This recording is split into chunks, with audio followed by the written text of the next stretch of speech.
we have our next speaker, Dr. Amandeep Singh, and he's going to be talking to us on role of different dyes and IOCT in macular hole surgeries. So on to you, Doctor. Yeah. So I'm sharing my screen now. Yeah, can you see my screen? Yes. I'll start now. I thank the organizers for having me and making me part of this webinar on intricacies of macular hole surgery. Coming to the straight to my topic given to me, as the previous speakers have told us that there is a definite role of the tangential traction in the causing the macular hole. So ILM has also been indicted as a culprit among these tangential tractions. And the studies have shown that its removal leads to the increase in the anatomical success, and thus further it leads to the eventually the functional success also increases in these eyes. You must have, the ILM being a transparent structures. We have seen we have ourselves, we have seen our teachers trying to remove it without using dyes, but it eventually causes more damage when you are trying it to peel it without a dye there actually. Hence, the whiter dyes are used to make this thing visible so that it can be removed without causing a damage to the nearby retinal tissue, which is the RNFL is the most important there. Further, the dyes also stain this hyaloid, posterior hyaloid and ERM, thus helps in ensuring its removal also. As my previous speaker has shown that the ILM peeling per se also causes the damage to the tissues actually. And this is what we have to remember also. When you're talking of a dye, you are looking for a ideal solution which does not affect the whiter tissues adjacent to the ILM. As I've already said, the retinal nerve fiber layers, and it should not affect the exposed photoreceptors, which are exposed in the area of the macular hole where there is no retinal tissue there. So let alone it should be mixable, it should be easily removable, and it has to be blue and green is a good color because it gives a good contrast against the orange red color hue of the eye, and it should not be costly there. So these dyes have been shown to cause visual field defects in the long post-op periods, and it can also lead to suboptimal visual gains. This has been shown in the clinical studies, and apart from that, the experimental studies have shown lots of problems due to dyes. This is what we have to remember when you're looking for ideal vital dye for staining the ILM. So this is the table which I made actually myself to summarize what all is happening and what all has happened in the past. So the indocyanine green was most commonly used and still being used in some part of the world, and the various concentration people have used that indocyanine green experimentally. If it is more than 0.05 mg per ml, it is toxic to the eye. The people have tried to make a balance of toxicity and the ideal staining they want. So this you can see that this has been done. And the other problem with the ICG dye is it has to be used under the air. And people moved the worked on the trypan blue.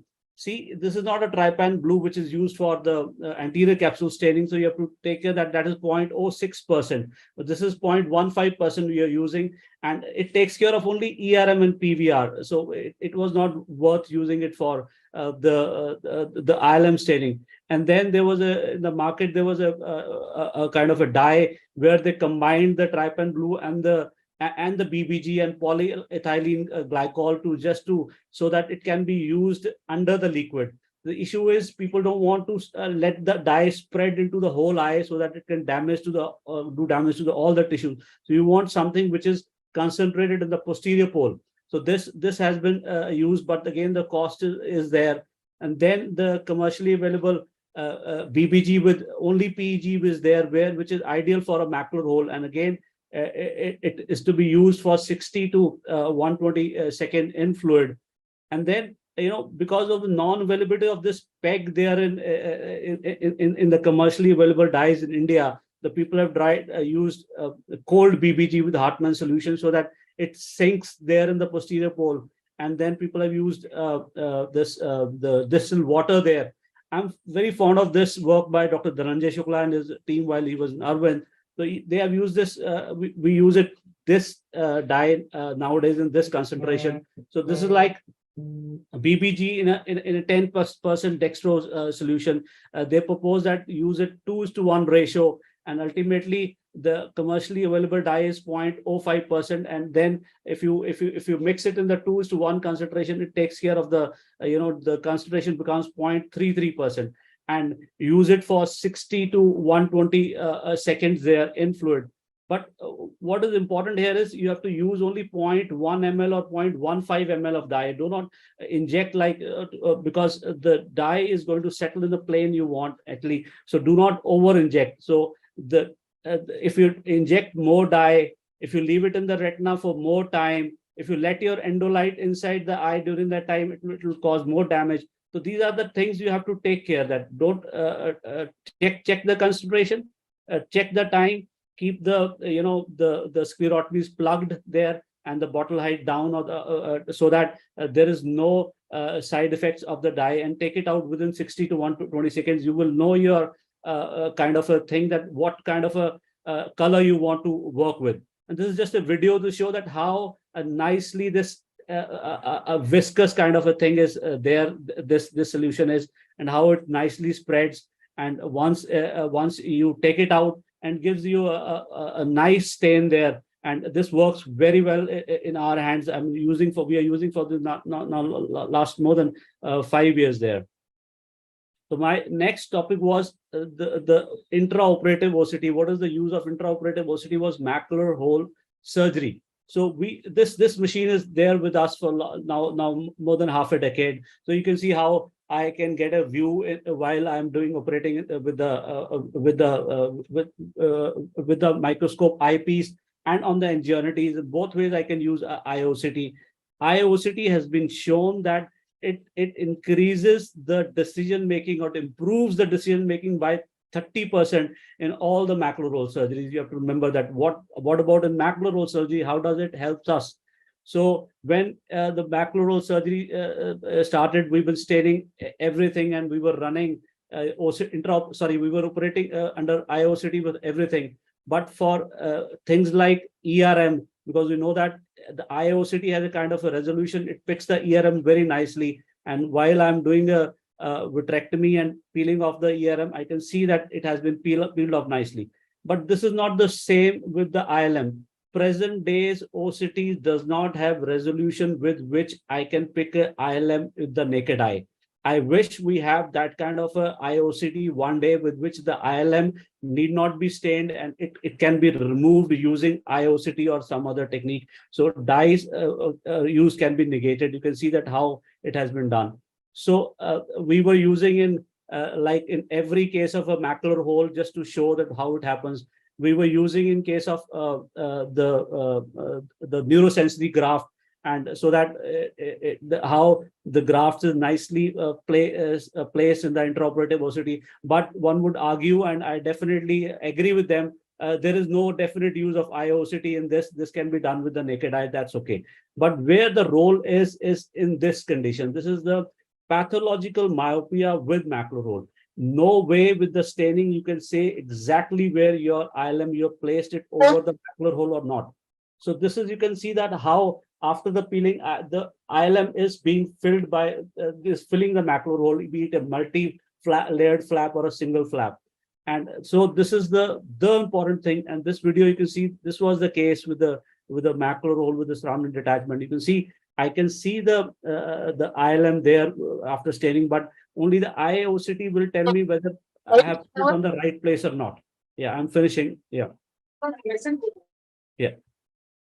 So this case is done well. So present day, the role of IOCT in macular hole surgery in my armamentarium is just for the eyes of myopia, where it is difficult to see the macular hole. Not all the myopic macular hole, but one with the large, eyes where I'm not able to see clearly. I run IOCT in all these cases, especially in the pathological myopia, not rest of the cases.